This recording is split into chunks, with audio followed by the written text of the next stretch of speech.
فرمایا کہ الذی لہو ملک السماوات والارض، وہ ہے جس کے لیے اور آسمانوں اور زمینوں کی بادشاہت ہے، جو آسمانوں اور زمینوں کا بادشاہ ہے۔ آسمان اور زمینوں سے مراد ساری کائنات ہے، کیونکہ ہمیں جو نظر آتا ہے زمین نظر آتی ہے اور آسمان نظر آتا ہے، اس کے علاوہ دیکھنے کے لیے بڑی بڑی دوربینیں چاہیے۔ وہ دنیا کی بڑی بڑی دوربینیں، ایسی بڑی بڑی دوربینیں کہ جن کا اندازہ نہیں کیا جا سکتا۔ ان دوربینوں کے ذریعے سائنسدان اور پھر سارے کے سارے ان گلیکسیز کو اور دیگر چیزوں کو دیکھتے ہیں، مگر وہ سب کچھ نہیں دیکھ سکیں، بلکہ ابھی ان کو اور بڑی دوربینوں کی ضرورت ہے جس سے وہ دیکھ سکیں۔ فرمایا کہ وہ جس کے لیے آسمانوں کو اور زمین کی بادشاہت ہے، یعنی جو آسمان اور زمین کا مالک ہے، اس نے یہ فرقان نازل کیا ہے، اس نے یہ قرآن نازل کیا ہے، اس نے اپنے حبیب صلی اللہ علیہ وسلم کو نذیر بنا کر بھیجا ہے، اور اس کی شان کیا ہے؟ لم یتخذ ولدا ولم یکن لہ شریک فی الملک، کہ جس نے نہ تو کوئی بیٹا اختیار کیا نہ کوئی بیٹا جنا۔ دیکھیں، انسانوں کے حق میں اولاد کی کثرت بڑی ایک نعمت ہوتی ہے اور بڑی تعریف کی بات ہوتی ہے، لیکن رب کے حق میں یہی بات جو عیب ہے، تو اس لیے رب فرماتا میرا کوئی بیٹا نہیں ہے۔ تو یہاں پر یہودیوں کا اور عیسائیوں کا رد کر دیا کہ یہودی عزیر علیہ السلام کو اور عیسائی عیسیٰ علیہ السلام کو خدا کا بیٹا مانتے ہیں، تو اس نے بتا دیا نہیں، اس کا کوئی بیٹا نہیں ہے۔ اور مشرکین عرب کا بھی رد کر دیا، وہ کہتے تھے کہ فرشتے اللہ کی بیٹیاں ہیں، تو بتایا اس نے اولاد کوئی رکھی نہیں ہے، اولاد ہے ہی نہیں ہے، وہ واحد ہے، یکتا ہے، اولاد تو اسی کی جنس سے ہوتی ہے، تو وہ اولاد ہے ہی نہیں، کوئی اس کی جنس کا ہے ہی نہیں ہے۔ ولم یکن لہ شریک فی الملک، اور اس کی سلطنت میں کوئی اس کا شریک نہیں ہے، کوئی اس کا شراکت دار نہیں ہے، کہ اس کو کسی کی مدد کی ضرورت نہیں، کہ اس کائنات کے نظام کو چلانے کے لیے جو ہے وہ کسی کی مدد کی اس کو ضرورت پیش آ جائے۔ جس طرح ہمارے پاس کوئی چھوٹا موٹا کام آتا، کہتے ہیں یار میں نہیں کر سکوں، 2-4 بندوں کو بلا لو، تو ہم تو محتاج ہیں نا، ہم تو ضرورت مند ہیں نا۔ وہ ایسا بادشاہ ہے کہ جس کو کسی کی ضرورت نہیں ہے۔ فرشتے بھی جس نے رکھے ہیں وہ اپنی شان کے اظہار کے لیے رکھے ہوئے ہیں، فرشتوں کی بھی ضرورت نہیں ہے اس کو، لیکن اپنی شان کے اظہار کے لیے جس طرح بادشاہ کے نوکر چاکر خادم ہوتے ہیں، تو اسی بادشاہ حقیقی نے تو اپنے نوکر چاکر خادم بھی رکھے ہوئے ہیں، اور کیسے کیسے خادم رکھے ہوئے ہیں ان کے بارے میں ہم تصور نہیں کر سکتے۔ جو حاملین عرش کے فرشتے ہیں ان کی شان یہ ہے کہ ان کے قدم تحت الثری تک ہیں، اور ان کے سر جو عرش سے لگے ہوئے ہیں، ایسی بڑی مخلوق ہیں وہ۔ اور جبریل علیہ السلام اگر اپنے پر پھیلاتے ہیں تو ان کا ایک پر پورے مشرقوں کو بھر لیتا ہے اور دوسرا پر پورے مغربوں کو بھر لیتا ہے۔ یہ ایسی بڑی بڑی مخلوق ہیں، یہ ایسے بڑے بڑے اس کے فرشتے ہیں وہ۔ تو اللہ اکبر، وہ کیسی اس کی بادشاہت ہے، کیسے اس کے خادم ہے۔ ایک دلچسپ بات مجھے یاد آ گئی، وہ لطائف المنن میں سیدنا امام ابو الحسن علی شاذلی رحمۃ اللہ علیہ نے فرمایا کہ اللہ تعالیٰ کے ایسے عظیم و شان فرشتے، بڑے بڑے فرشتے ہیں۔ تو ایک شخص نے سوال کیا کہ حضرت جب ایک فرشتہ اتنا بڑا ہے جو پوری کائنات کو گھیر لیتا ہے، تو پھر باقی فرشتوں کی تو جگہ ہی نہیں بچی، وہ کہاں ہوتے ہیں؟ سوال ہے نا، دلچسپ سوال ہے کہ جب ایک فرشتہ اتنا بڑا ہے تو پھر باقی فرشتوں کی جگہ کہاں ہے؟ تو آپ رحمۃ اللہ علیہ نے فرمایا کہ اس کمرے میں ایک چراغ جل رہا ہے، تو یہاں پہ لا کے دوسرا چراغ جلا دے، تیسرا چراغ جلا دے، چوتھا چراغ جلا دے، پانچواں چراغ جلا دے، کیا سب کے سب جل جائیں گے نا، موجود رہیں گے نا؟ کہا ہاں۔ کہا ایک چراغ نے پورا کمرہ بھرا ہوا تھا اپنی روشنی سے، تو باقی چراغ کیسے آ گئے؟ باقی چراغ بھی تو روشنی ہی ہے نا۔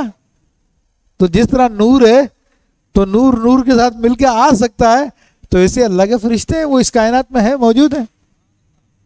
تو فرمایا کہ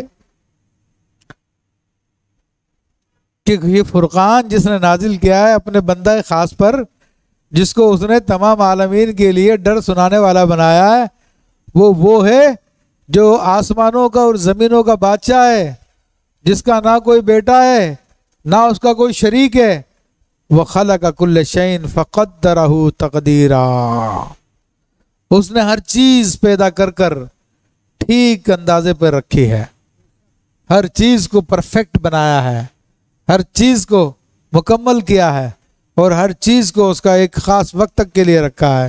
تو قدرہ تقدیرہ، تو اس کی تقدیر بنائی، لفظی مطلب یہ بنتا ہے، لیکن اعلیٰ حضرت نے کیا ترجمہ کیا؟ ٹھیک اندازہ۔ تو قدرہ یقدر کا مطلب ہوتا ہے اندازہ کرنا، مگر اندازے کا معنی جب ہم انسانوں کے لیے استعمال کرتے ہیں تو یہی ہوتا ہے کہ پکا علم نہیں ہوتا، کچھ غلطی کے چانسز ہوتے ہیں۔ کہ ہمیں کہتے ہیں میرا اندازہ ایسا ہوگا، تو آپ سمجھ جائیں گے کہ بھائی اندازہ یہ کوئی بھائی تو نہیں ہے اس کے اوپر، بات ٹھیک بھی ہو سکتی ہے، اوپر نیچے بھی ہو سکتی ہے۔ لیکن جب یہی لفظ تقدیر کا، اندازے کا اللہ کے لیے استعمال ہوگا تو اس کا مطلب یہ پکا علم ہے، اس میں کوئی غلطی کی گنجائش نہیں ہے۔ تو اس نے ہر ایک کی تقدیر مقدر کر دی ہے، ہر ایک کا وقت مقدر کر دیا ہے، وہ اپنے وقت تک رہتی ہے اور اس کے بعد ختم ہو جاتی ہے۔ اور ہم دیکھتے ہیں کائنات کی چیزیں اپنے مخصوص وقت تک رہتی ہے، انسانوں کی مثال ہے، جانوروں کی مثال ہے، خود یہ ہماری دنیا پہلے نہیں تھی، پھر ختم ہو جائے گی، جب وہ چاہے گا ختم ہو جائے گی۔ وَاتَّخَذُوا مِن دُونِهِ آلِهَةً، اور لوگوں نے اس کے سوا اور خدا ٹھہرا لیے ہیں، یعنی اس کے سوا دیگر چیزوں کو بھی خدا بنا لیا ہے۔ اور وہ چیزیں کیسی ہیں؟ فرمائے کہ لا یخلقون شیئا، وہ کچھ بھی نہیں بنا سکتے۔ جن کو لوگوں نے اپنا خدا بنایا ہوا ہے، بعض نے پتھروں کو خدا بنایا ہوا، بتوں کو بنایا ہوا، بعض نے درختوں کو بنایا ہوا، بعض نے فوٹوؤں کو بنایا ہوا، بعض نے قبروں کو بنایا ہوا، اور بعض نے انسانوں کو بنایا ہوا، سجدے کر رہے ہیں ان کے آگے جھک جھک کے، اور سمجھتے ہیں کہ یہ رب ہے۔ ہندو سمجھتے ہیں کہ ہمارے پتھر کے بت ہمارا رب ہے، پارسی سمجھتے ہیں کہ یہ سورج اور چاند ہمارے رب ہیں۔ تو اللہ فرماتا ہے کہ یہ کچھ بھی نہیں بنا سکتے، جن کو تم لوگوں نے رب بنا لیا ہے۔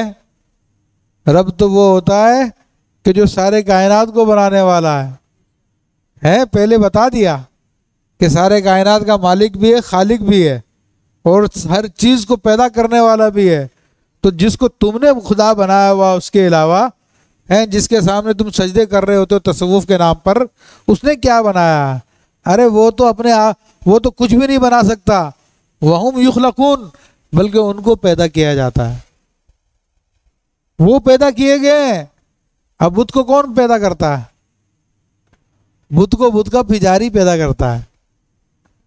بت کو کون بناتا ہے؟ وہی جو اس کو پوج رہا ہے، وہی اس نے بنایا تھا نا، یا دکان سے خرید کے لے کے آ گیا ہوگا، تو وہ بھی بنانے والا اس کا پجاری تھا جس نے بت بنایا۔ تو فرمایا کہ ان کو تو پیدا کیا جاتا ہے۔ وَلَا يَمْلِكُونَ لِأَنفُسِهِمْ، اور اسی کو اگر انسانوں کو میں سے لے لیں تو انسان کو تو خود اللہ تعالیٰ نے پیدا کیا ہے، وہ تو کسی کو پیدا ہی نہیں کر سکتا، نہ کوئی انسان کو پیدا کر سکتا، پیدا کرنے والا تو اللہ تعالیٰ، تو وہ بھی مخلوق ہی ہوا۔ تو اللہ فرما رہا ہے تم جس کی پوجا کر رہے ہو، نہ تو وہ کسی کی تخلیق کر سکتے بلکہ وہ خود پیدا کیے گئے، خود ان کی تخلیق کی گئی ہے۔ وَلَا يَمْلِكُونَ لِأَنفُسِهِمْ ضَرًّا، اور وہ اپنی جانوں کے بارے میں کوئی برے ولا نفع، اور نہ ہی بھلے کے مالک ہیں، نہ اپنی جان کے بارے میں کوئی نقصان کر سکتے اور نہ ہی کوئی بھلا کر سکتے۔ انسان کو جو بھی برا یا بھلا ہوتا ہے سب اللہ تعالیٰ کی طرف سے ہوتا ہے۔ انسان کو اتنی طاقت بھی نہیں ہے،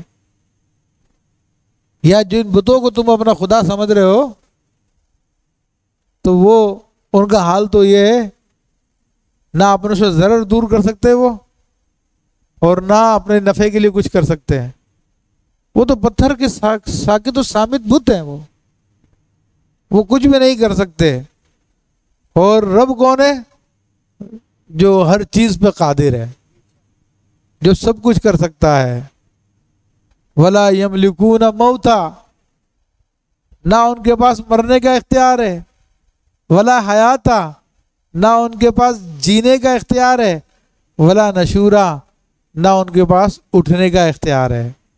یعنی جن چیزوں کو تم نے خدا بنا لیا ہے، تم خدا کے علاوہ دوسرے تم نے خدا گھڑ لیے ہیں، ان کا یہ حال ہے، نہ تو پیدا کسی چیز کو کر سکتے بلکہ ان کو تخلیق کیا گیا ہے، اور وہ کسی چیز کے مالک نہیں ہے، نہ ضرر کے مالک ہے، نہ نفع کے مالک ہے، نہ وہ کسی کو موت دے سکتے، نہ کسی کو زندگی دے سکتے، اور نہ ہی مرنے کے بعد کسی کو بات کر سکتے۔